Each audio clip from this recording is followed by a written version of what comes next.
When your child is suffering with trichotillomania, let's face it, there's pain all around. You suffer, your spouse suffers, your child certainly suffers, and for more than one reason. When there's pain like that in the house, everyone feels it. We know it, and you know it. When this is the case, tensions are high there at home. Everybody's in a heightened state of stress, anxiety. Tempers are short, tempers flare, both for you and your child. And you want to help. You try to stay calm. You try to talk things through rationally, but your kid's not having any of it. It's just not sinking in. Instead, you continue to get the attitude. At times the raised voices, at times the tears, and sometimes your child just shuts down, doesn't even want to talk about it. And there you are, left wondering what the heck is going on, how all this came to be in the first place, and what you can even begin to do about this. I mean, what can you do? Your child's not cooperative at all, and if anything, they're just giving you a hard time every time you raise the issue. Now here's one thing that's helpful to point out, and at times it's not easy to see because you're smack dab in the middle of it. It's easy to get caught up in your emotions, and when we do that, logic, rationale, clear thinking, they're right out the window at that point, right? Keep in mind, your child is not actually trying to be uncooperative. Your child's not trying to be difficult. Your child's not trying to give you a hard time. I'm sure on some level as I say this to you, you probably realize that this is, of course, true. So then, what is going on? What's behind all the angst and the attitudes you get from your child? Why at times will your child even refuse to talk about it? And most importantly, how can you get through to your child in unfortunate circumstances like these? This is something we need to talk about, so stay tuned. So how long has your child been struggling with hair pulling? How long has this been an issue in your home? How long has this been, the overarching issue, the overarching challenge permeating almost everything that's happening there at home? And every time you sit down to try to have a rational conversation with your child about what's going on and what you might be able to do together to get a handle on this, it just turns out to be a mess.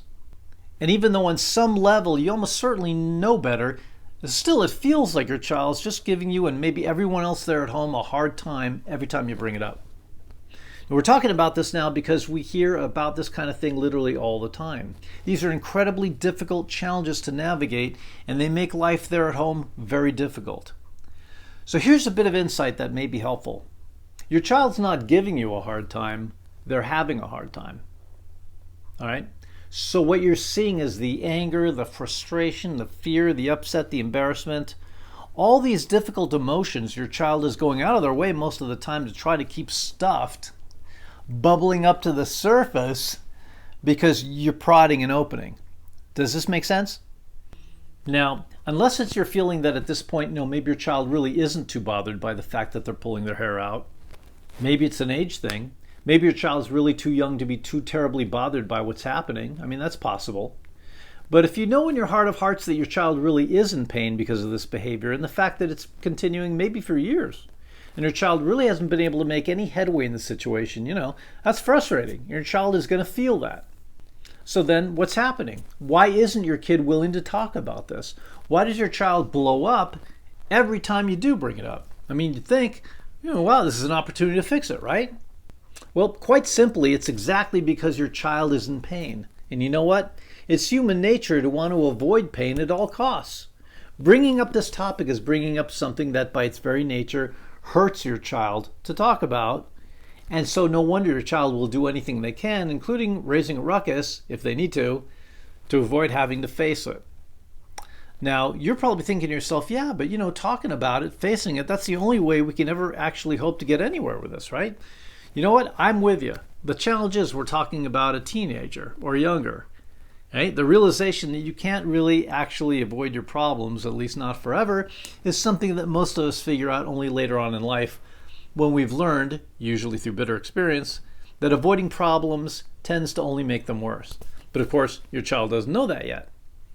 So that's what's going on here. Now, unfortunately, I can't fix this for your child, and frankly, neither can you. That kind of thing is something, that kind of insight is something only time can fix, right? And frankly, that's not why I showed up here today to talk to you about this.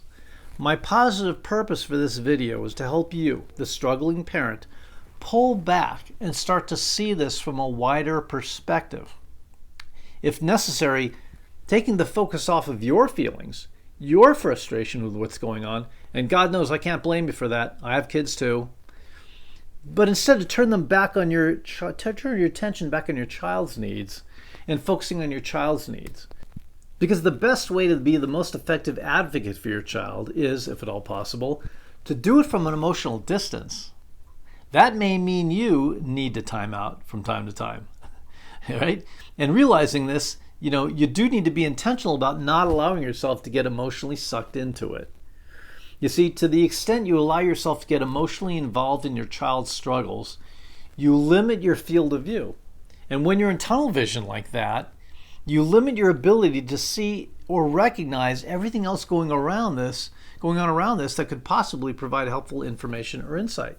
Look, the hair pulling thing has a solution. We here at the TRS have been providing that solution for our clients for years now. So that part of it has an answer. No matter what you've read or been told, know your child doesn't have to be stuck with this for the rest of their life. Hopefully that's something that can bring some comfort to you. And when your child is ready, the hair pulling part of this can absolutely be resolved. But if you can keep in mind the bigger picture, which is, whenever your child, or heck, your spouse for that matter, whenever it looks like they're just giving you a hard time, the truth is that's only because they're having a hard time. They wouldn't be reacting like this to you if they weren't. What you're seeing is always much more about what's going on the inside for them than what they're showing you on the outside. I hope you found this video helpful. If you did, please go ahead and smash that like button, and please do subscribe to our channel. We'd love to be able to notify you when we have new content, more helpful videos coming your way. And you know what? Go ahead and hit that reply button below and leave us a comment. Talk to us. How did this video impact you? If you're watching this video at our Facebook community page, please leave a comment there. We'd love to meet and chat with you. In fact, if you have questions about trichotillomania or hair pulling in general, and you're just not quite sure where to go for answers, please visit our website at www.trick-free.com. You'll see a Contact Us link at the upper right of all of our web pages. We actually do look through all of the questions that come into us very carefully, just like we do all the comments and questions that show up here at our YouTube channel. And we do our best to answer as many of those questions in these very videos as possible. Again, please do be sure to like and subscribe. We're here to entertain, inform, and most importantly, to empower you to begin taking control of your hair pulling in ways you probably never thought possible before. If you'd like to reach out to us directly to get some information about how we can help you or a loved one, feel free to visit our website at www.trick-free.com. If you'd like, you can write to us at relief@trick-free.com, and you can also call us at any time of day or night toll-free at 833-TRICK-FREE. Thanks again for watching. I'm Robert Mantell with the Trichotillomania Relief Specialist. Here's wishing you an amazing trick-free week.